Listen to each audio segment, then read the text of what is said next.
Hey hi guys, welcome back to channel. இன்றைக்கி நம்ம இந்த ட்ராமாவோட நெக்ஸ்ட் எபிசோடு தான் பார்க்க போகிறோம். இப்போ நம்ம கிம்மை யார் கொலை பண்ண ட்ரை பண்ணால் எப்படி அவரோட சோல் அவரோட ஃபோன்லேயே போய் மாட்டுச்சு, இதெல்லாம் கண்டுபிடிக்கணுங்கிறதுக்காக கிம் நம்ம ஹீரோ கிட்ட ஒரு டீல் போட நம்ம ஹீரோவும் டீல் அக்செப்ட் பண்ணிவிட்டு அவங்களோட ஆஃபீஸ்க்கு சிஇஓவாக மாதிரி வந்திருக்காங்க. என்னதான் அவங்களோட ஆக்டிங் திறமையை போட்டு வெளியில் இருக்க எல்லாத்தையுமே ஏமாத்தினாலும் அவங்களோட ட்ரீம் லைஃப் மட்டும் இல்லை, அவங்களுக்கு பிடிச்ச பொண்ணே இப்போ அவங்களோட செக்ரட்டரியாகவும் இருக்காங்க. இப்படி அவங்களோட ஃபர்ஸ்ட் டே ஆஃபீஸ் நம்ம ஹீரோ ஜாலியாக என்ஜாய் பண்ண நம்ம ஹீரோ செக்ரட்டரிக்கோட க்ளோஸ் ஆக ட்ரை பண்ண கிம் சொல்கிறாங்க, நீ நினைக்கிற மாதிரி அவள் சாதாரண பொண்ணு கிடையாது, நீ சின்னதாக ஒரு தப்பு பண்ணாலும் அவள் ஈஸியாக கண்டுபிடிச்சிருவா அப்படின்ட்டு. இந்த பக்கம் நம்ம ஹீரோவோட பேக்கெல்லாம் எடுத்து பார்த்து அவரை பற்றின ஏதாவது ப்ரூஃப் கிடைக்குமா அப்படின்னு சொல்லி தேடி பார்த்துட்டு இருக்காங்க. அந்த சீனை கட் பண்ணால் இந்த பக்கம் நம்ம ஹீரோ கிம் கிட்ட டெக்ஸ்ட் பண்ணிட்டு அப்படின்னு நடந்து வர பக்கெட் அடிக்க விட கீழே விழுந்துருவாங்க. இப்போ அங்கே இருக்க டீம் லீடர் அந்த க்ளீன் பண்ணுற லேடியை கூப்பிட்டு வச்சு பயங்கரமாக திட்டுறாங்க. நம்ம ஹீரோவும் போய் அந்த ஆள்கிட்ட எக்ஸ்பிளைன் பண்ணுறாங்க, இது என்னோட தப்பு தான், அவங்க தப்பு இல்லைண்ணா. ஆனால் அந்த ஆள் கொஞ்சம் கூட மதிக்காமல் அந்த லேடியை போட்டு பயங்கரமாக திட்ட. அங்கேருந்து நம்ம கிம் டெக்ஸ்ட் பண்ணுறாங்க, அதெல்லாம் கண்டுக்காத, நீ ஃபர்ஸ்ட் நம்ம கேபினுக்கு போ அப்படின்னு சொல்ல நம்ம ஹீரோ நடந்து போகிறாங்க. ஆனால் அந்த ஆள் ஒவ்வொரு அட்வான்டேஜ் எடுத்து அந்த லேடியை ரொம்ப ஹர்ட் பண்ண ஹீரோ ஃபஸ்ட்டு ஏழையாக இருக்கிறப்போ வேலைக்கு போகிற எல்லா இடத்துலையும் அவர் இப்படி தான் ரொம்ப மட்டன் தட்டி பேசியிருப்பாங்க. இதனால் நம்ம ஹீரோ பொறுத்துக்க முடியாமல் மறுபடியும் அந்த ஆள்கிட்ட போய் பேசுகிறாங்க, அட்லீஸ்ட் நீ அந்த லேடியோட வயசுக்கு மரியாதை கொடுத்தாவது நீ கொஞ்சம் பார்த்து பேசியிருக்கலாம் அப்படி இப்படின்னு சொல்லி நம்ம ஹீரோ பயங்கரமாக திட்டுறாங்க. நீ யாரா புதுசாக சின்ன பையன், நீ என்ன கொஸ்டின் கேட்குறியா, நான் இந்த கம்பெனியோட டீம் லீடர், நான் நினச்சேன்னா இப்போ உன்னை வேலையை விட்டு தூக்கலாம் தெரியுமா, நீ எந்த டிபார்ட்மெண்ட்டில் ஒர்க் பண்ணுறேன்னு சொல்லு, பாஸ் கிட்ட சொல்லி இப்போ உன்னை ஃபயர் பண்ண சொல்கிற அப்படின்ட்டு இருக்கா. அப்போ நம்ம ஹீரோயின் அந்த ஆள் முன்னாடி விசிட்டிங் கார்டை காட்டுறாங்க, இவர் தான் நம்ம கம்பெனியோட புது பாஸ், புது சிஇஓ அப்படின்னு சொல்ல அதை பார்த்து தான் அங்கே இருக்க எல்லாருமே ஷாக் ஆகுறாங்க. அடுத்த சீனில் நம்ம கிம் கேட்குறாங்க, நம்மளோட டீல் என்ன, கான்ட்ராக்ட் என்னங்கிறது மறந்துட்டியா, நான் சொல்கிறது மட்டும்தான் நீ செய்யணும், ஆனால் நான் அவ்வளோ தூரம் சொல்லியும் டீம் லீடர் கிட்ட போய் நீ சண்டை போட்டிருக்க, இதுக்கப்புறம் உனக்கு வெறும் 3 சான்ஸ் தான் இருக்குது, ஆல்ரெடி நீ அவங்ககிட்ட சண்டை போட்டு ஒரு சான்ஸை வேஸ்ட் பண்ணிட்டேன், ஸோ இனிமேட்டாவது பார்த்து நடந்துக்கோ. ஆக்சுவலாக நானே இப்போ ஒரு பாஸில் அதான் சும்மா கொஞ்சம் கெத்து காட்டலாமே அப்படின்னு சொல்லி நம்ம ஹீரோ ஏதோ சொல்லி சமாளிக்கிறாங்க. அந்த சீனில் நம்ம கிம் அவரோட புது ப்ராஜெக்டான பாரோ 4.0, அது ஒரு ஏஐ டெக்னாலஜி மாதிரி, அதை பற்றி நம்ம ஹீரோ கிட்ட எக்ஸ்பிளைன் பண்ணி புரிய வச்சுட்டு இருக்காரு. இப்போ அடுத்த சீன் இப்போ அந்த பூமியங் கம்பெனி தான் காட்டுறாங்க. வைஸ் பிரசிடென்ட் அவங்க பேத்திக்கிட்ட போய் கேட்குறாங்க, ஆக்சுவலாக இப்போ அவங்க தான் இந்த கம்பெனியோட சேர்மனாக இருக்காங்க, எப்படி அந்த கிம் சொன்னாங்கிறதுக்காக யாரும் முன்ன பின்ன தெரியாத ஒரு பையனை சிஇஓவாக அப்பாயிண்ட் பண்ணலாம் அப்படின்னு கேட்க, நான் தான் இப்போ இந்த கம்பெனியோட சேர்மன், எனக்கு எல்லா ரைட்ஸும் இருக்குது அப்படின்னு அந்த லேடி சொல்கிறாங்க. அப்பா இருந்தப்பெல்லாம் இப்படி இல்லை தெரியுமா, எதுனாலும் நாங்களாம் டிஸ்கஸ் பண்ணி தான் டிசைட் பண்ணுவோம், ஆனால் நீ சேர்மனாக வந்ததுக்கப்புறம் உன் இஷ்டம் போல் பண்ணுற, அந்த பையனுக்கும் நம்ம ஒரு சான்ஸ் கொடுத்து பார்க்கலாம், அவன் சர்வைவ் ஆனானா ஆகட்டும், இல்லைன்னா எப்பவும் போல் நம்ம அவனை தூக்கி போட்டுடலாம் அப்படின்னு அவங்க சொல்ல. இந்த சீன்லேயே கிம் அவரோட கம்பெனியை பற்றி எக்ஸ்பிளைன் பண்ண நம்ம ஹீரோவா அதெல்லாம் நோட்ஸ் எடுத்துகிட்டு இருக்காங்க. அப்போ நம்ம ஹீரோயின் சொல்கிறாங்க, இதுதான் ஃபைனலைஸ் பண்ண லிஸ்ட்டு, எதுக்கு, உங்களோட புது செக்ரட்டரிக்கு, உங்களுக்கு யார் வேணும்னு ஃபைனலைஸ் பண்ணிங்கன்னா நாளையிலேருந்து அவங்க ஜாயின் பண்ணிக்குவாங்க எனக்கு பத்தல அப்படின்னு சொல்ல.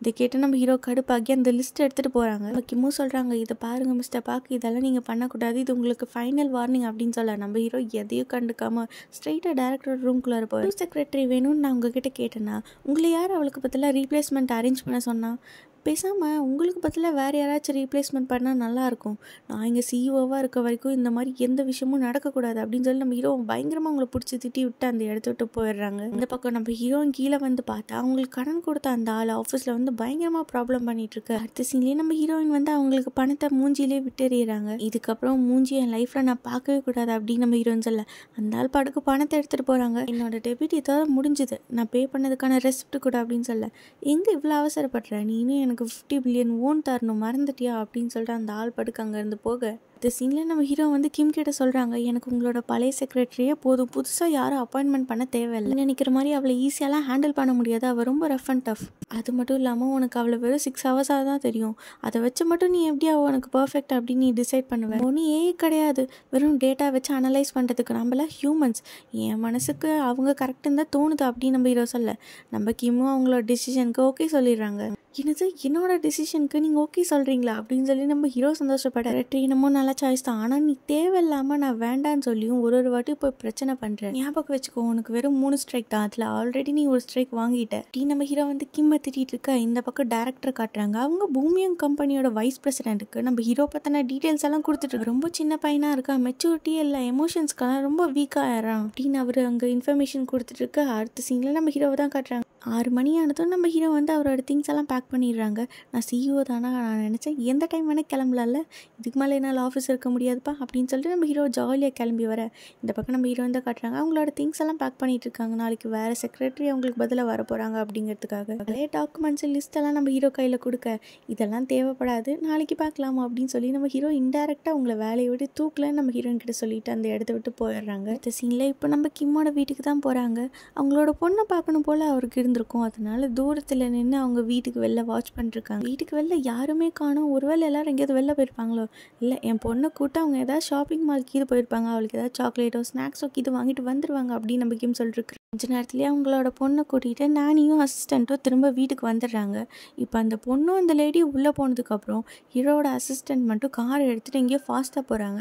இதை பார்த்ததும் நம்ம கிம்முக்கு டவுட் ஆகிடுது. அவன் இதுக்காக இப்போ சடனாக வெளில போகிறான், ஒருவேளை அவரோட வீட்டுக்கு போகிறாரோ அப்படின்னு நம்ம ஹீரோ சொல்ல, இல்லை அவங்க 2 பேருமே என் வீட்டில் தான் ஸ்டே பண்ணுறாங்க, எனக்கு ரொம்ப டவுட்டாக இருக்குது, நீ ஃபர்ஸ்ட் அவனை ஃபாலோ பண்ணு அப்படின்னு சொல்லிட்டு இவங்களும் அவரை ஃபாலோ பண்ணிட்டு போகிறாங்க. அடுத்த சீனில் நம்ம ஹீரோவோட அசிஸ்டண்ட் வந்து ரெஸ்டாரண்ட்டில் யாரோ போய் மீட் பண்ணுறாங்க. நம்ம ஹீரோவும் ஒளிஞ்சு நின்று கிம்முக்கு அவரோட ஃபோன் வழியாக காட்டுறாங்க. யாருன்னு பார்த்தா நம்ம கிம்மோட செக்ரட்டரி தான். அது என்ன இவங்கிட்ட பேசிகிட்டு இருக்கா, எனக்கு ரொம்ப தப்பாகப்படுது, ஃபர்ஸ்ட் நீ வீட்டுக்கு போ, நான் சொல்கிறது செய் அப்படின்னு சொல்லி நம்ம ஹீரோவும் வேகமாக அவரோட வீட்டுக்கு போகிறாங்க. நம்ம ஹீரோவும் ஒளிஞ்சு அவரோட வீட்டுக்குள்ளார போக ட்ரை பண்ணுறாங்க. ஆமாம், கேமராலாம் என்ன பண்ணுறது, அதை பற்றிலாம் நீ கவலைப்படாதவும் ஃபுட்டேஜை நான் எரேஸ் பண்ணிடுறேன், என்ன பாஸை தானே நடிக்க கூப்பிட்டீங்க, ஆனால் இப்போ என்ன திருட மாதிரி எல்லா பக்கம் பூத்த வைக்கிறீங்க, என்னப்பா 1 பில்லியன் ஓன் வேணா நீ எல்லாமே செஞ்சு தான் ஆகணும், இதுதான் நம்மளோட டீல், மறந்துட்டியா, நீ ஃபர்ஸ்ட் ஷூவை கழட்டு, உன்னோட ஃபுட் பிரிண்ட்ஸ் எல்லாம் என்னால் மறைக்க முடியாது அப்படின்னு சொல்லிட்டு இப்போ நம்ம கிம் வந்து அவரோட பர்சனலான ஸ்டடி ரூமுக்கு நம்ம ஹீரோக்கு வழிகாட்ட அவரும் உள்ளே போயிடுறாங்க. அப்புறம் கிம் இருந்துட்டு அவரோட லாக்கருக்கான பாஸ்வேர்ட் சொல்ல நம்ம ஹீரோவும் போட்டு ஓப்பன் பண்ணுறாங்க.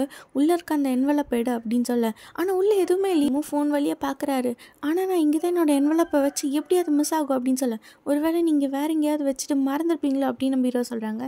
சான்ஸே இல்லை, அது இங்கே தான் இருக்கும், சீக்கிரமாக நீ இந்த இடத்த விட்டு போ, யாரோ அந்த கார்னரில் லைட்டை போட்டிருக்காங்க அப்படின்னு நம்ம கிம் சொல்ல, கிம்மோட நானி தான் வீட்டில் யாரோ இருக்காங்க அப்படின்னு டவுட் பட்டு எல்லா பக்கமும் தேடிட்டு இருக்காங்க. இந்த நேரம்னு பார்த்து நம்ம ஹீரோ அங்கே இருக்க பொருளை தட்டி விட அவங்க கன்ஃபார்மே பண்ணிடுறாங்க. உடனே அவங்க வேகமாக வர ஹீரோ ஓடி போய் அங்கே இருக்க ஒரு காரில் மறைஞ்சிக்கிறாங்க. இந்த இடத்துல நானியை தேடிட்டு இருக்க சடனாக லைட் எரியுது. யாருன்னு பார்த்தா நம்ம ஹீரோவோட அசிஸ்டண்ட் அங்கே வந்துட்டாங்க. போச்சு இப்போ நம்ம வசமாக மாட்ட போகிறோம் அப்படின்னு சொல்லி நம்ம ஹீரோ அந்த கார் சீட்லேயே படுத்துட்டு இருக்காங்க, அவங்களுக்கு தெரியாதபடி மறைவா. அப்பன்னு பார்த்து நம்ம ஹீரோக்கு கால் வேறு வைப்ரேஷன் சவுண்டாக அவங்க 2 பேருக்குமே கேட்டுது.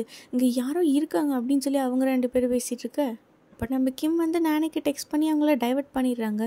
பாஸ் தான் டெக்ஸ்ட் பண்ணியிருக்காங்க, அவர் எனக்கு இன்க்ரிமெண்ட்லாம் போட்டிருக்காரு அப்படின்னு சொல்லி அந்த லேடி சந்தோஷப்பட ஒரு வழியாக 2 பேரும் அந்த இடத்த விட்டு கிளம்பிடுறாங்க.